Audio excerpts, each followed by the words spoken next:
حالة استياء يعيش فيها سكان قرية بوغوب التابعة لبلدية تياكورن، وهذا راجع لغياب التنمية بكل أشكالها كحالة هذه الطرقات المتدهورة منذ سنوات، وكذا انعدام المرافق والهياكل الرياضية للشباب. 30 ساوين تلا بوغوب براتيكمون لي بروجي نسنا كيف دونك سي هنا يروح حد يحبس، سي هاكي يروح حد يحبس يقيموا ترونسفيرين بون بارتي في الماس تاكي وتسعر الكودرو يعني على سواليم ينادي ذي غزار. والله جناس كوني ذاكي تالمون كات سوالي ظني اكيد لا ميزون دو جان ولاش لي لوازير ولاش دونك وين يدي كرن هذه اللي لا فيلا ريع كورن وين ذا فيلاج نكوني.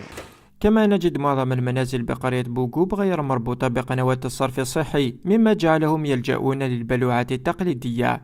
كامي بردان ملاصين اسمه تساوي تدارت شي حوايج بنادم يتدار لقناس لي مويان امان افريد ما ترونسبور لاسينيسمون خص دي غي بون بارتي توتين كارتي في ساونا كي ساعه الا جوستيف كسارا كندير لك كام كان كيني دونك كان 200 متر داك ساراكيا الا ان روجي فا مي بيضار عندك لا قذيفه دونك الغاشيه تدار في زمرنا راه برونشين.